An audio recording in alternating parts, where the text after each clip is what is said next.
What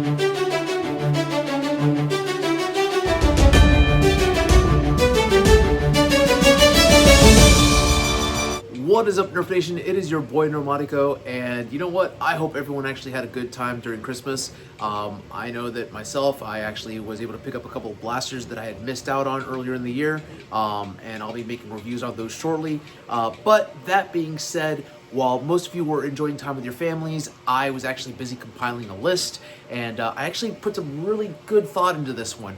Now, my last video, I talked about the 5 biggest disappointments of 2025. It wasn't a hate video, it was more of a just disappointed and do better. A lot of people might have said, hey, we're a little bit too harsh. Again, this is not coming from hate. This is actually coming from love with the hobby, or I should say love for the hobby. And when one of us does good, we all do good. When one does bad, we all suffer. So that's where that list came from. But today I actually want to focus on the positives. I'm actually going to be going on my top 10 blasters of the year for 2025. Now, let me just preface this by saying that my criteria for this is not a matter of FPS. It's not a matter of, how it performed on the field. No, this was a combination of things. It was more of the design aspect. It was the ingenuity behind it. It was the innovation. Did we see something that I'd not seen before? Those are the things that actually determined where these blasters got ranked. Now, I will tell you that normally it would be a list that is crowded with store-bought blasters. However, that being said, we had such few blasters, in my opinion, when it came to a variety, because there were so many reshells that came out in 2025. I'm not going to include those at all on this list. In fact, every single one that we have on here are all either part of a new line. They might have a couple of reshells because, after all, everything is just another pump action springer or another select fire flywheel or whatever, but it's something new that we're seeing. So that being said, understanding that that's where this list is coming from, you're probably going to be like, hey, Normatico, there's blasters that are way faster than this. Yes, you are correct. And you're also going to say, hey, Normatico, why aren't you missing anything from Moose or anything that uses Mega XL? I'll be honest with you, these are blasters that are more affordable for the hobby, and things that you can actually buy, or 3D printed blasters that you can actually make if you're a beginner. So none of the advanced designs, such as like the Big Greg or Mega Greg or whatever Moose design is going to be on here, even though they make fantastic designs. I'm a big fan of the 31K blasters, but they're not going to be on this top 10 list. This is more for the casual, new to the hobby, or just looking for a good blaster that you can pick up on the go, ready to go right now. So that being said, let's start off. So let's start off with number 10. Now, this is one that made the list, in my opinion, because honestly, it kind of saved the line for me in 2025. I'll be honest, I have tried to defend N Series as much as possible, and to an extent, I'll say that, hey, you know what? Hasbro's trying, they wanted to try a new dart type. I'm not the biggest fan of it, but I don't crap all over it all the time. Is it more accurate than Elite? Look, that's subjective. Now, is it much more durable than Elite? Yes, 110%. There's no doubt about that. Is it better than Elite? Well, I don't know. I honestly don't know, because here's the problem, is that are they better than Elite darts? Absolutely. However, seeing as the Elite dart is the same format that is used for all the waffle tips, and you can actually use those in other blasters, and you can use other ammo types besides Elite in the standard Elite dart blasters, it's kind of hard to get behind N Series. Again, it's a proprietary dart type, and it suffers from the same issue as Ultra, but not as expensive. So, that being said, the blaster that is number 10 on my list this year is Galactic Commander. Now, the reason that I'm allowing an N-Series blaster on this list is because when I actually did my review on Galactic Commander, it was genuine. Go back and see the review. You'll see that I was smiling through the entire thing. It had me giddy, and here's why. One of the first blasters when I got back into the hobby that I actually got to handle was the Regulator. I was amazed because I had been out of the hobby for so long, and then suddenly here's this blaster with select fire. It's big, it's fun. It didn't perform very well, but it was still pretty cool, and then it just went by the wayside. They didn't really try to develop it anymore, but then along comes the Galactic Commander and N-Series, and you have everything that I loved about the Regulator. Select fire, decent performance out of the box because I was hitting anywhere between 85 to 90 FPS. And you also had the modularity of it because the new loadout series had all these cool different attachments that you could make to it.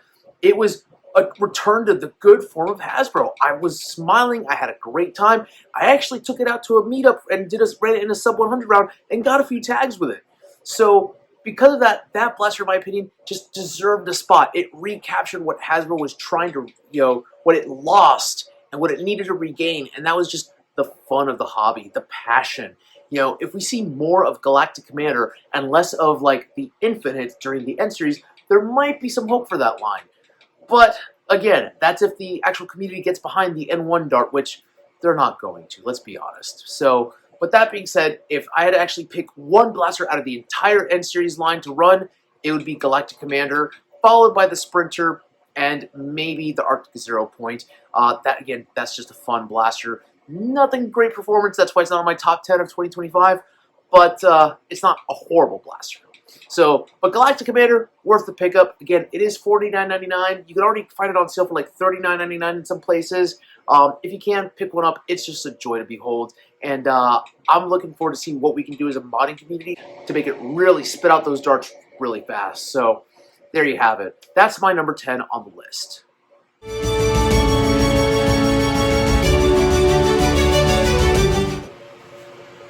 All right, number 9 on the list. We're actually going to go into the 3D printed side of things right now, and we're going to be looking at a blaster that I actually built and was one of the first reviewers for it, and that is the Hidolfer.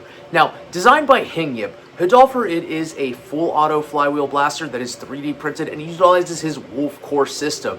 It's kind of neat because the Wolf Core is one that I had not seen before. Of course, you've seen the Noid Core, the Fly Core, all these other core systems. This is actually one that was designed from the ground up by Hing, and he released those files so other people could design blasters. I believe he did like 2 blasters that were using the Wolf's Core. I want to say the Sirius, which is like a P90 looking thing, and then Hidolfer.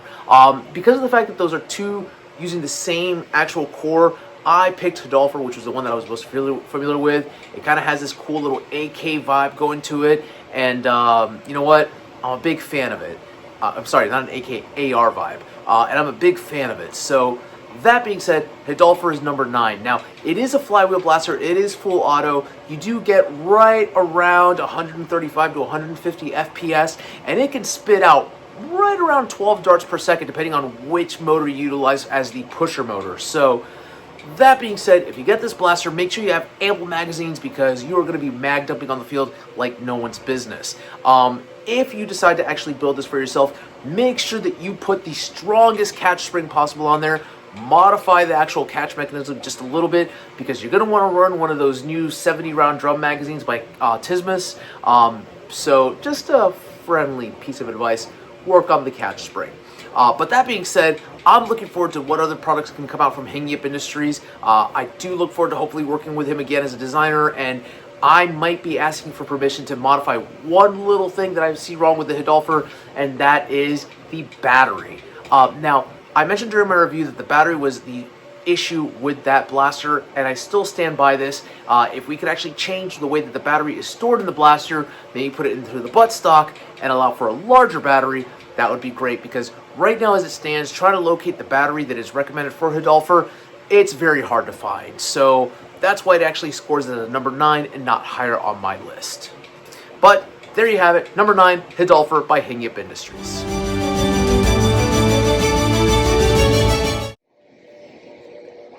Alright, so moving on to number 8. Now, number 8 is an entry from Dart Zone. Now, this blaster, I'm going to preface by saying it should rank higher in my opinion. However, the rest of the blasters honestly were more deserving of higher positions. A couple of things made this one not score as high as its, I should say, compatriots that are part of the Dart Zone line.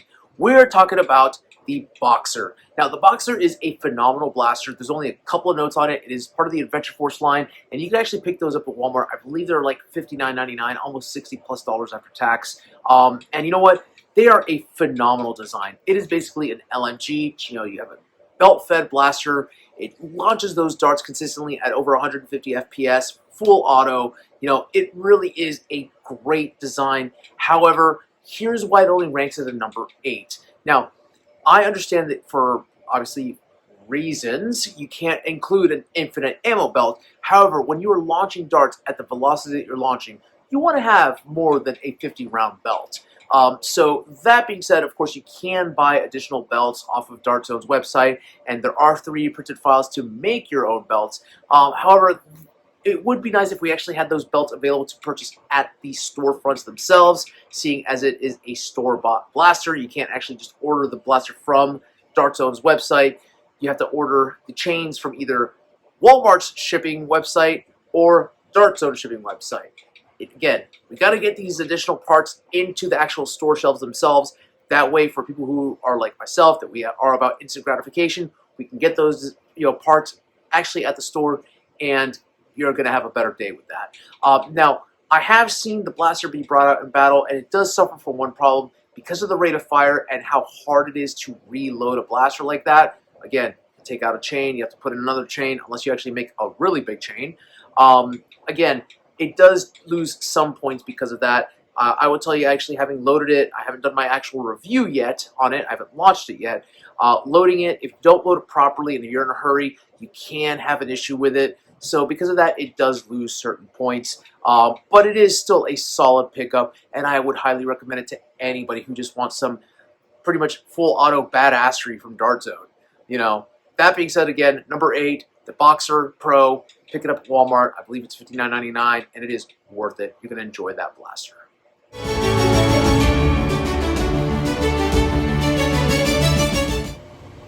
Number 7, we go back to the 3D printed world again, and there's actually a tie for number 7. Because of the fact that these blasters are very similar, you're going to understand why when I say this. They are both pump action springers. I am actually going to put them both up there because they both do something new, more so one than the other. Now, we're going to talk about Silly Butts' Excalibur first, because that, in my opinion, is one of the best 3D printed designs of 2025. The reason that it ranks at number 7 and not higher, though, is because it is essentially a Caliburn reborn. Silly himself even has said that he was inspired by the Caliburn when he designed Excalibur, hence the naming convention behind it. He actually does have permission from Captain Slug to call it the Excalibur. Now, it is a fantastic blaster. The only notes that I have for anybody who wants to get the peak performance on this blaster: do not be afraid to experiment with spring setups. I am actually getting over 300 FPS using NERF Pro darts. Yes, you heard me right. NERF Pro darts are hitting 310, 315 FPS, whereas Nitro Shot darts are hitting 330 and above. And the regular 1 gram worker darts are hitting right around 305 to 315 with the following setup. You take a 55 centimeter saber barrel with a full length of K25, and you halfway thread K26 into the K25 so that about, I want to say maybe half, a little less than half of the actual K26 spring is out of the K25. You put that into the blaster, you're going to close it up so that there's enough pre-compression. Do not store your blaster with a spring like this. But when you run it like that, you're going to be hitting those velocities, which honestly, for a blaster that's made to hit right around between 200 to 220 FPS, that's pretty amazing. So the only downside when you actually run that kind of setup is that you're going to lose the ability to use some of the standard length darts, such as the Nitro Shot darts, because of the fact that they will not fit down a saber barrel. However, when you're hitting speeds like that, you're going to want to use half darts anyways. So because of that, again, Excalibur deserves number 7. Now, it is tied, however, with another pump action springer that was launched earlier this year, and the reason that this blaster deserves a spot on my top 10 list is because of what the designer did. Now, the actual name of the file is Ontos Blaster for Filthy Casuals, or Probe Level Blaster for Filthy Casuals on printables. And you know what? I'm going to tell you right now, I laughed when I read it. I was like, you know what? Call me a filthy casual if you'd like, but I kind of like the design.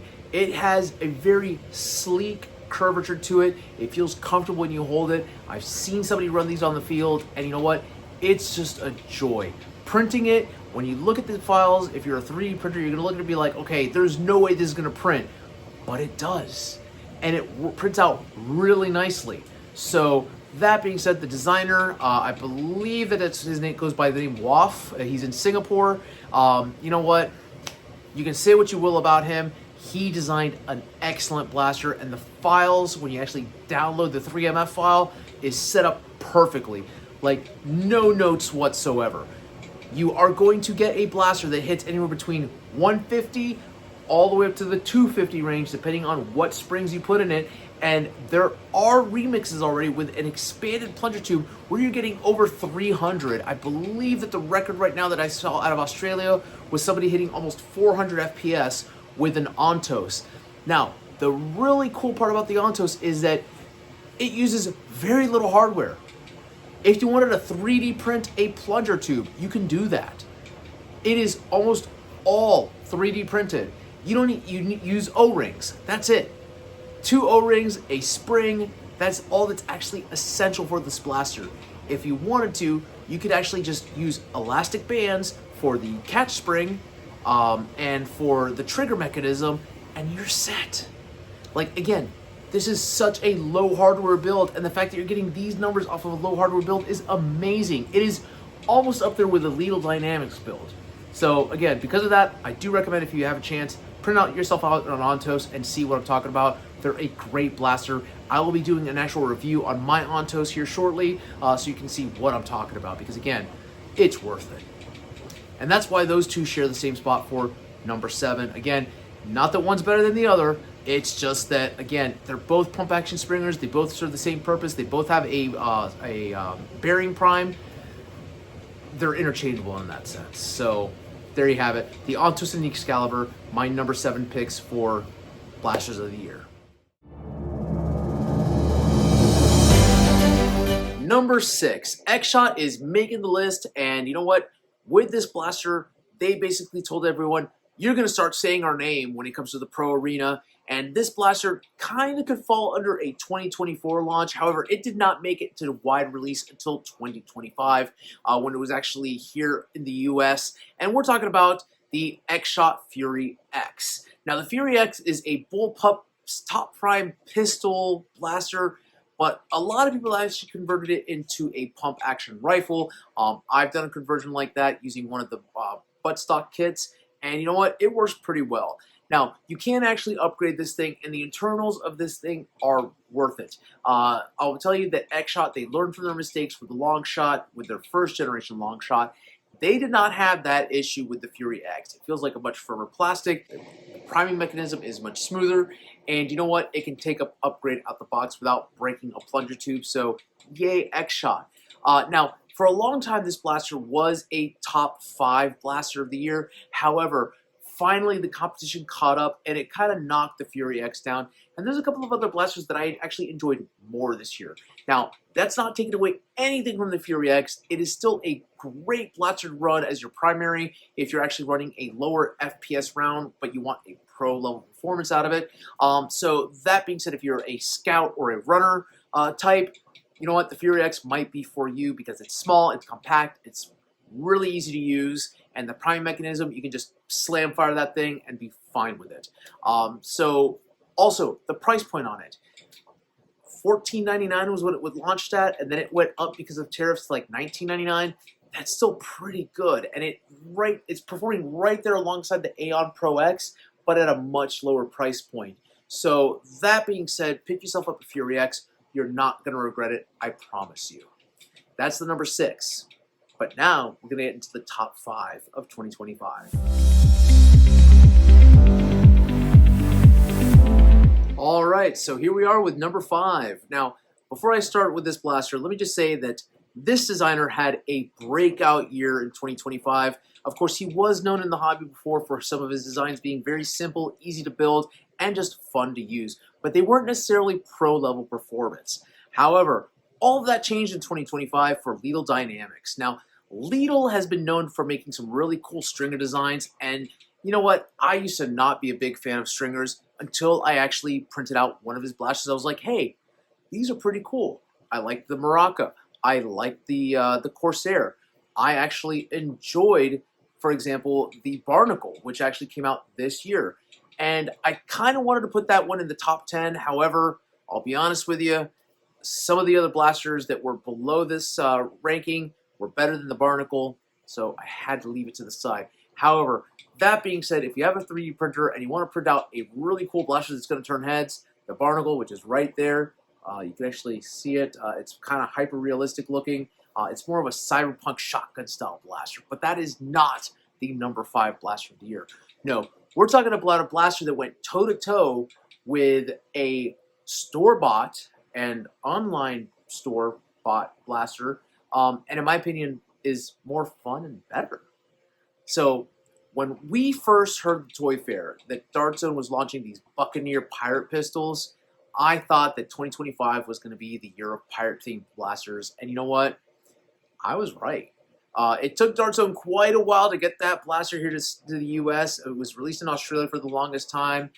Yes, I know Australia, you could finally lord it over the U.S. that you had some early releases this year. Fuck off out of here. Just kidding, guys. I love all my Australian friends. Anyways, that being said, we're going to talk about, though, the blaster that compares to it that is better. I'm talking about the Calypso. Now, the Calypso is a stringer that also has a plunger tube, and yeah, the performance on this thing, it's pretty impressive. Now, you have not seen me do an actual review on Calypso, but if you watch my live streams, you'll see that I've assembled them, and you'll see that I've tested them out, and I show you the performance they can get. I will tell you that there is a YouTuber that I know, and he's a friend of mine, Gimsbot, who did a review on Calypso as released by Out of Darts. Now, I don't want to besmirch any company's name. However, what they sent him is not the Calypso that you're going to build at home. They sent him one that utilizes O-rings and must have not had the actual power string tightened properly because he was only getting numbers right around 60 to 65 feet per second. However, and hopefully he'll do a review on the one that I sent him, which, mind you, it was a gift from a friend, so don't try to, don't come at me saying that I'm selling these things. It was a gift for a friend, and he's hitting around 115 to 120 FPS, which is what that blaster is capable of with the plunger volume it gets. And it is just a joy to use, honestly. The priming mechanism, it's really cool. You have that ramrod. It is a slow prime, but given that it is a pirate-themed pistol, like a flintlock, that's kind of realistic. So also, it's just a joy to plink with. It's so fun. The theming of it is incredible. And because of that, it is a high-ranking blaster on my top 10 list. And it is something that, honestly, I had never seen before. A stringer that is a plunger tube, a stringer that has a plunger tube as well. That was mind-blowing to me. So, great job, Leedle Dynamics. This is not going to be the only time we see you on this list. In fact, we're probably going to see you a couple more times because of how cool your designs were this year.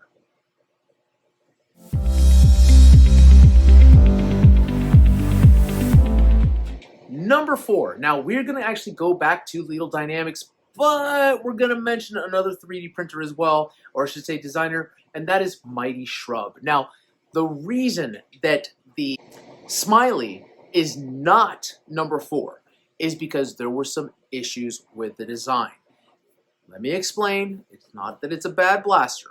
However, when you're designing a blaster that has a 2.2 spring, which is a pretty powerful spring, and then you're using 3D printed materials, which a lot of tension, you're bound to break them if you don't print them properly.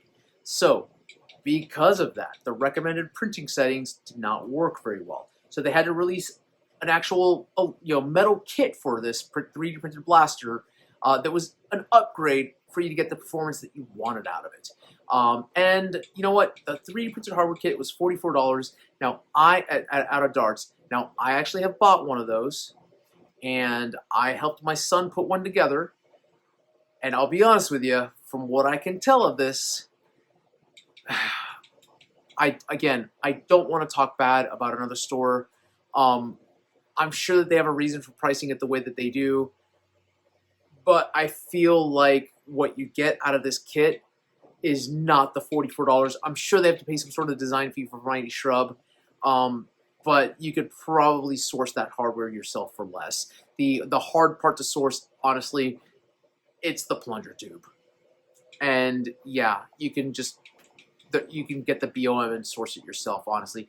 You'll probably spend a little bit more in regards to getting bulk parts, but you literally would have enough parts to make more than one blaster for the price that you're getting the kit from Out of Darts. Whatever.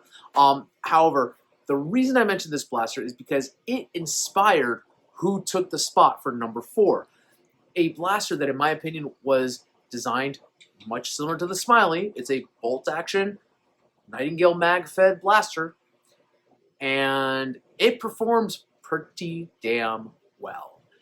Now, if you were to get the Smiley to perform at a 150 level, you're spending the actual same cost for the hardware kit, and you're putting out a blaster that hits 150, 160.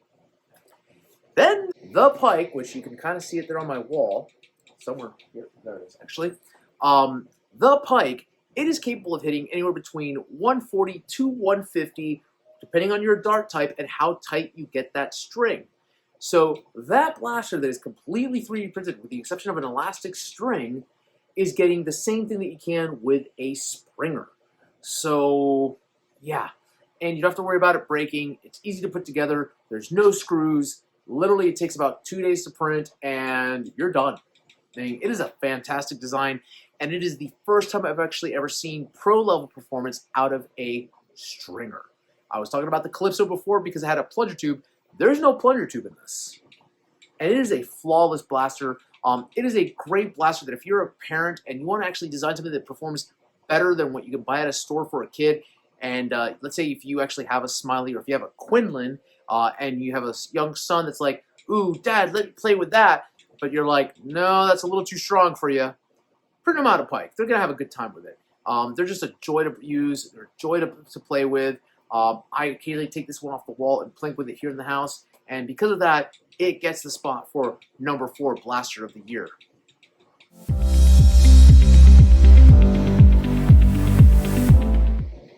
All right, so we made it to the top 3, everyone. And thank you for paying attention so far. Now, number 3, I'll be honest with you, it was hard. It was hard to place this one on here because this blaster, when I first saw it, I saw only the side profile of it. I was like, ooh, it's one of my favorite designs. It's a bullpup flywheel. And then I saw the front end of it. And I just thought to myself, somebody let their 2-year-old design a blaster that looks like it orders chicken dino nuggets at a 5-star restaurant. Because the blaster looked horrible in the front. But that being said, when I actually got my hands on it because I wanted to design something for it, and I'm going to shamelessly plug the Big Blaster Consortium, that's my store, where I actually designed a body kit for this blaster, and that is the Vector. Now, the Vector Pro, or Vector Max Pro, whatever they're calling their line now, is by Dart Zone, and I'll be honest with you, I've ran this thing a couple of times, and when I tell you that it's the most accurate flywheel blaster I've ever had the privilege of using that's store-bought, I'm not lying. With an integrated B-car system, this blaster is amazing. And when I tell you that it is amazing, let's just say this. Most flywheel blasters, when you put a scar barrel attachment to them, or any sort of extended barrel that helps to guide the darts and make them go straighter, I'm looking at you Worker Strife kits, you're going to have a significant drop in FPS. What are we talking about? We're talking about anywhere between 15 to 20 FPS drop. A B-car even can drop it down a little bit. However, I tested with a 3S LiPo on my Vector with both the B-car and without, and I saw no difference whatsoever. What I did see was an increase in accuracy to the point of where I'm aiming at, that dart's hitting.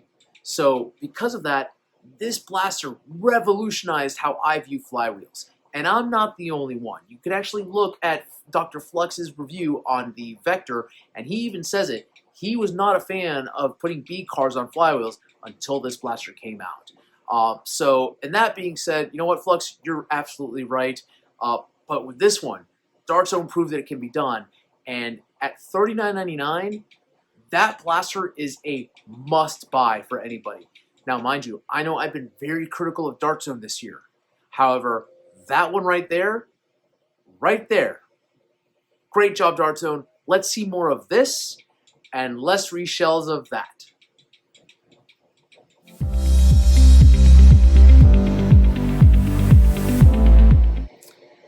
And now for the top two. Now, number two.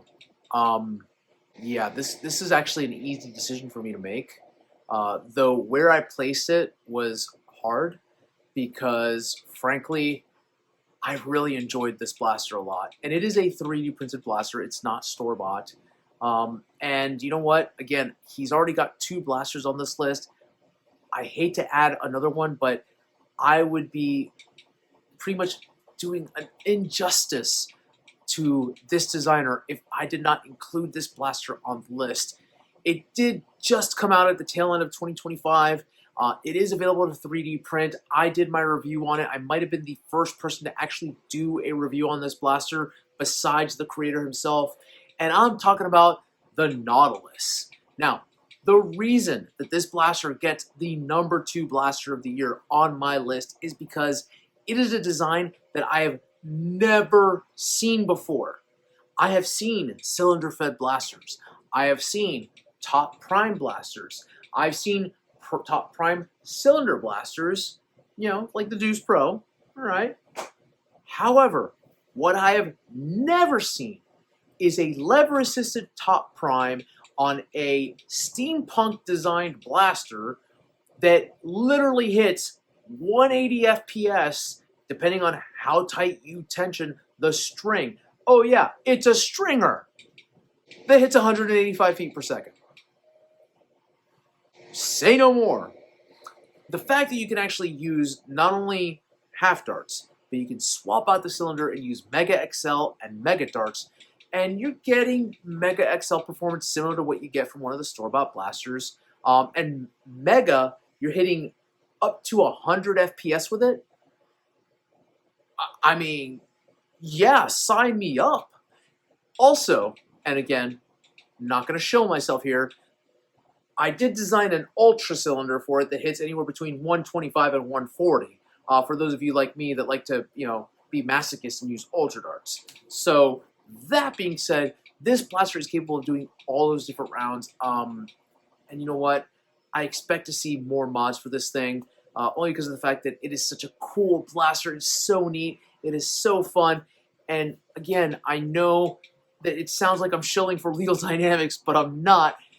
He doesn't even know me from Adam, to be honest. But great freaking job. You literally deserve this spot. You know, number 2, absolutely. You would have taken the top design if not for the number 1 blaster of the year, which we're going to talk about next.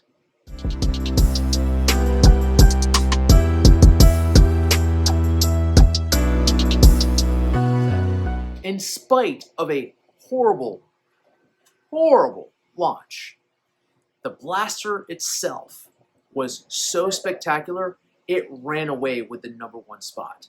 We're talking about the X-Shot Motorized Piston Pump, or the MPP, or the PP, whatever. And you know what? This blaster, it is a game changer. Now, we have seen AEBs before.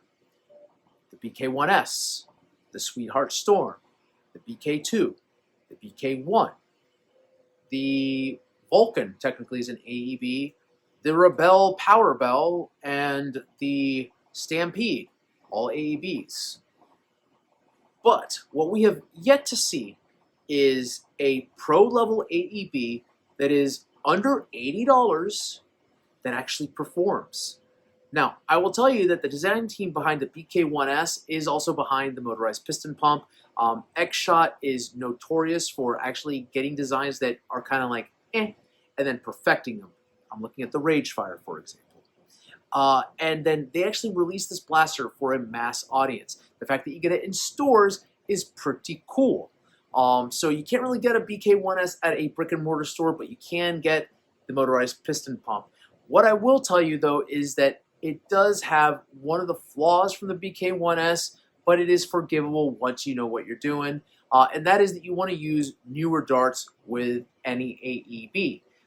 However, that being said, usually where you can actually find that blaster, you can find the X-Shot Pro darts as well. And at 100 for $9.99, sometimes even less, you know what? That's not a bad day at the park. So, you know, the price is worth the squeeze. So that being said, this blaster, it is a joy to use. It is perfect for 150 rounds, and upgrading it, you can technically get it to be a super high performing blaster and hit anywhere between 200 and 220 FPS. I'll tell you that the secret is to take an upgrade spring for a Nexus Pro and put in a 10-inch barrel, and you're hitting that over 200 mark, just chef's kiss. So just letting you know. What I will tell you though is that using a 3S LiPo versus using the actual batteries that it come with, all you're going to increase is the speed at which the blaster fires. But if you do put the upgrade spring, I do recommend putting the LiPo, that way you can actually stay at the 4 darts per second, as opposed to losing a significant amount of darts per second because of the fact that the motors are straining a little bit more with a tougher spring load. So that being said, congratulations, X-Shot. This is your first time winning the Blaster of the Year. You actually dethroned Dart Zone. Obviously, Hasbro was nowhere near Blaster of the Year in 2025. But yeah, great job. I expect to see more like this. Now, what is a shame, and I'm going to call out the hobby in this, and we should say the pro performance blaster manufacturers, is that X-Shot made an AEB before Dart Zone, before Worker, and yeah, before ZWQ. So come on, guys, it's time to catch up to X-Shot. The quote-unquote once upon a time bargain brand generic blaster is the #1 spot. You know, again, guys, let's do better. That being said, that is my list for top 10. I hope you all enjoyed this video. You know, if you did, go ahead and actually give a like and subscribe. If you disagree with me, or if you actually had any blasters that you thought, hey, maybe it should have replaced here based on the criteria that I said, go ahead and actually leave it in the comment. We'll talk about it. There are blasters out there that came out that I've not had a chance to review that were 3D printed, so there you have it. I do want to thank you all for watching, and I look forward to seeing you all in 2026. Until then, Happy New Year, and keep on blasting.